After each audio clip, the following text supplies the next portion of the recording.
Ya, mari kita akan merenungkan kembali di tahun yang baru ini.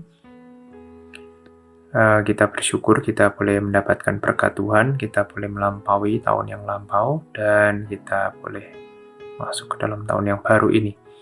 Kiranya para pendengar setia Suara Abdi Allah juga mendapatkan berkat yang sama.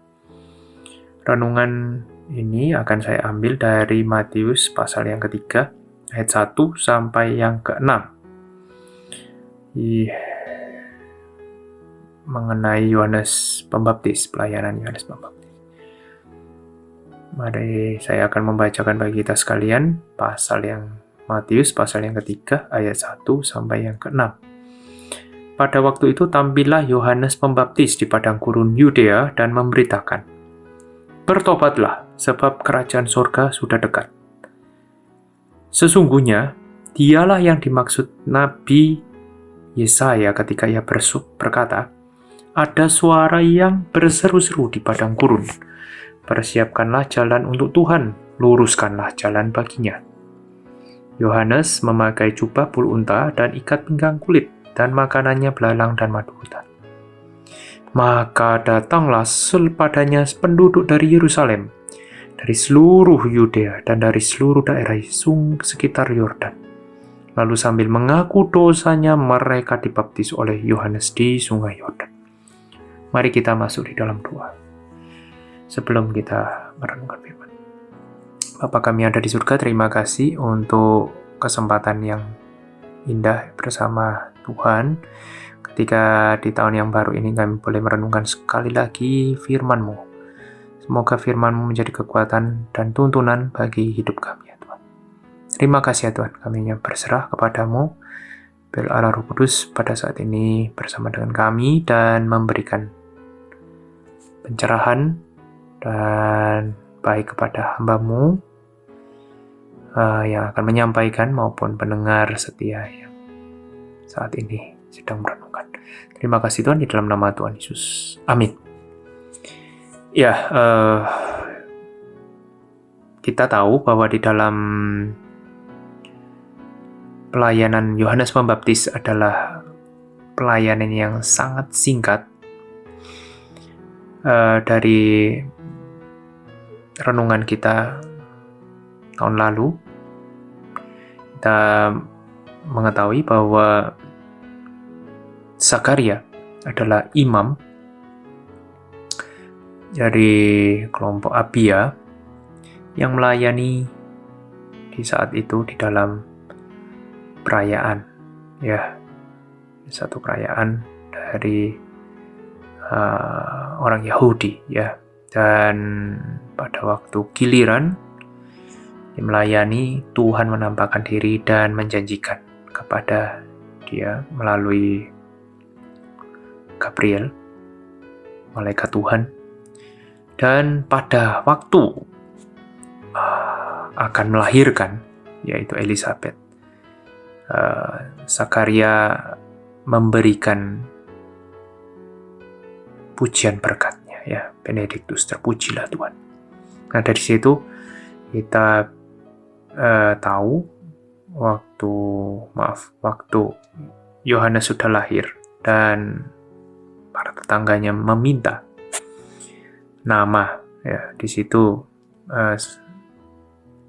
Zakaria dapat berkata-kata kembali dan ya, dia mengucapkan kata-kata yang bahwa ada suatu pembebasan dan anaknya ini akan melayani, ya, melayani sang raja yang sejati itu yang akan datang, yaitu Mesias Immanuel. Nah, pada saat masa-masa itu sebenarnya adalah masa-masa yang sangat-sangat menyedihkan, ya. Kita tahu bahwa mereka, bangsa Israel, dijajah oleh orang Romawi. Dan bukan hanya Romawi, sebelum-sebelumnya sudah sangat payah sudah dijajah oleh berbagai negara yang silih berganti, bahkan bangsanya sendiri, ya, dalam tanda kutip, ya, menjajah mereka, ya. Dan peraturan-peraturan imam sudah tidak lagi seketat dahulu, ya. Peribadatan mereka pun karena dukungan dari kaisar yang bersahabat dengan Raja Herodes, ya, pada waktu itu, yang salah satunya mendukung kaisar setelah pertikaian perlawanan di Aksium. Kemenangan itu maka berganti sumpah. Raja Herodes mengabdi kepada Agustinus atau Octavianus. Nah, kita melihat bahwa sebelum-sebelumnya banyak bangsa yang sudah menjajah, ya. Dan ada para diadoh, ada orang Yunani, orang Persia, ya, dan Babel kita tahu juga. Nah, saat mereka pulang itu masih ada masa-masa pergolakan, dan masa-masa itu adalah masa-masa hening, di mana setelah masa-masa mereka pulang dan Nehemia ada di sana, dan kemungkinan besar setelah masa-masa Nehemia ada waktu yang terakhir di mana bangsa Israel yang pulang itu juga tidak bertobat. Maka Tuhan mengutus nabi yang paling terakhir, itu Maleakhi, bahwa tidak akan ada lagi, ya, tidak ada lagi ada suara, kecuali nanti suatu saat bahwa nanti Tuhan akan mengutus, ya, yang dijanjikan itu, ya, Sang Mesias, ya, yang dijanjikan. Dan Tuhan tidak bersuara kepada mereka hampir sekitar 400 tahun. Dan masa-masa ini adalah masa-masa kehampaan rohani, ya, mana tidak ada lagi penglihatan. Hanya Zakaria, ya. Zakaria, Maria, ibu Tuhan Yesus, Elizabeth, hanya golongan-golongan yang, ya, sedikit ini, yang menengah, orang menengah ke bawah, yang sederhana hidupnya, yang tidak memiliki jabatan yang tinggi sekali. Dan di situ toh masih ada masa hening lagi, sekitar kurang lebih 30 tahun, ya, untuk menunggu persiapan dewasanya Yohanes dan Tuhan kita Yesus Kristus. Dan pada saat Yohanes tampil, dikatakan, bertobatlah kamu, sebab kerajaan surga sudah dekat. Ini adalah suatu puncak, suatu yang diharap-harapkan oleh bangsa Israel. Tentu bukan tanpa halangan, ya. Karena kemapanan pada saat itu ibadah bangsa Israel sudah ada, bait suci sudah dibangun dengan begitu luas, besar. Ahli Farisi sudah sangat banyak, para imam juga banyak. Sekalipun para imam mereka juga dipilih bukan langsung dari keturunan orang-orang Lewi, tapi juga ada yang campuran juga, yang melayani juga di sana. Jadi di dalam ketidaksempurnaan, ya, sekalipun Yohanes ini adalah orang Lewi, tetapi keketatan hukum Taurat itu tidak lagi memiliki suatu makna, ya. Bahkan di antara mereka juga menerapkan hukum-hukum yang lebih ketat lagi, yang lebih mengekang, yaitu interpretasi Taurat ada di dalam Talmud, dan suatu interpretasi dari semua kaum rabi di dalam mereka semua ini tidak mendukung rencana Allah, ya. Kita bisa tahu di dalam Injil yang lain, kita bisa melihat bahwa pelayanan Yohanes Pembaptis tidaklah serta-merta didukung ya oleh mereka, kaum agamawan ya.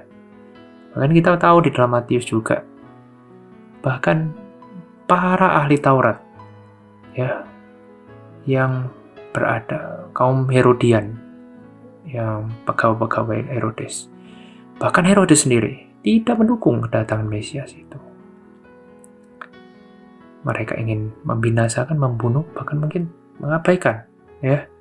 Tetapi lihat di sini, yang datang ya, penduduk dari Yerusalem, Yudea, Yordan, dan terjadi suatu kebangunan rohani yang sangat besar yang dibangkitkan oleh Yohanes Pembaptis. Hanya berkata, bertobatlah sebab kerajaan surga sudah dekat. Dengan karisma dan juga dengan tantangannya, dengan roh yang dibawa pimpinan Allah Roh Kudus tentunya, yang hampir mirip seperti roh yang dibawa untuk yang ada pada diri Elia. Nah ini yang Tuhan buat ya. Ini bukanlah suatu karya manusia itu sendiri ya, tapi Tuhan buat. Dan di dalam ketidakmasukakalan, dalam arti tidak ada dukungan apapun dalam pelayanan Yohanes Pembaptis, kebangunan itu bisa terjadi. Nah, apa yang kita harapkan di dalam tahun yang baru ini? Karena kita sudah menjalani tahun yang lampau dan kita masuk dalam tahun yang baru, di mana semua daya kita semakin lemah. Mungkin ada yang berharap juga, dan yang masih di dalam pelayanan yang umur 20 berharap masih mengangan-angankan prestasi, cita-cita, dan yang lain sebagainya. Tapi adakah di dalam hati kita, di dalam tahun yang baru, kita melihat bukan hanya kebangunan bagi orang lain, ini bagi diri kita sendiri. Toh nanti suatu saat juga akan baik juga untuk di dalam pelayanan kita yang akan datang, di mana Tuhan memperbarui pelayanan kita dengan maksud dan motivasi kita di dalam hati. Yang baru juga dikatakan, bertobatlah sebab kerajaan Allah surga dekat. Kerajaan surga ini yang dinanti-nantikan. Apa yang menjadi angan-angan kita ke depan di dalam tahun ini? Di mana juga kita tahu bahwa ada pandemi yang begitu besar yang merabah seluruh dunia ini, yaitu COVID. Apakah ada pengharapan di tahun ini? Ya, di mana semua teknologi harus daya gunakan, internet, online, dan yang lain sebagainya, HP yang canggih, dan juga kehidupan manusia yang serba praktis, tidak lagi ingin suatu hal yang doktrinal, rumit, teori. Apa yang kita bisa berbuat? Hampir tidak masuk akal ada suatu kebangunan lagi ya, seperti Yohanes Pembaptis, mana mengumpulkan banyak orang berkhotbah, kemudian mereka bisa bertobat. Ya, mungkin adakah yang juga mengangan-angan ketika masa-masa seperti ini dan khotbah-khotbah online, maka banyak juga, bahkan kita tidak bisa menduga bahwa orang yang mendengar khotbah kita mungkin banyak sekali juga yang bertobat. Saya berharap ya, di dalam tahun ini biarlah radio SAA juga banyak memberikan suatu berkat bagi pendengar, dan biarlah kita saling mendukung ya, sekalipun di dalam masa-masa yang kurang baik ini, tapi pengharapan selalu ada, sama seperti yang dikatakan oleh Nabi Yesaya itu ya, dalam Yesaya 41, penolongmu hanya daripada yang memberikan tangan kanannya, yang menolong kita hanya berharap kepada Tuhan. Kita mendapat kekuatan dan pemulihan. Dan segala tantangan-tantangan, dikatakan firman Tuhan, tidak ada apa-apanya. Suatu hal yang hampa, bahkan penantang-penantang kita secara pribadi pun tidak dapat bertahan pada Allah. Asal kita sesuai dengan rencana Tuhan, jalan Tuhan, dan kehidupan kita prioritaskan untuk mengasihi sesama dan melakukan apa yang menjadi kehendak Tuhan bagi hidup kita. Tentu Tuhan akan menolong. Mari kita berdoa. Bapa kami ada di surga, terima kasih ya Tuhan untuk renungan yang singkat. Renungan mana pertobatan diinginkan oleh Tuhan tahun demi tahun, hari demi hari, supaya kami boleh mempersiapkan datangnya Tuhan yang kedua kali. Dan berharap kepadamu Tuhan yang sertai dan berkati kami. Jadikan kami hamba-hamba Tuhan yang berpotensi untuk Tuhan pakai. Sama seperti Yohanes Pembaptis, kami rindu di tahun ini ya Tuhan, kami berharap pada pencipta kami.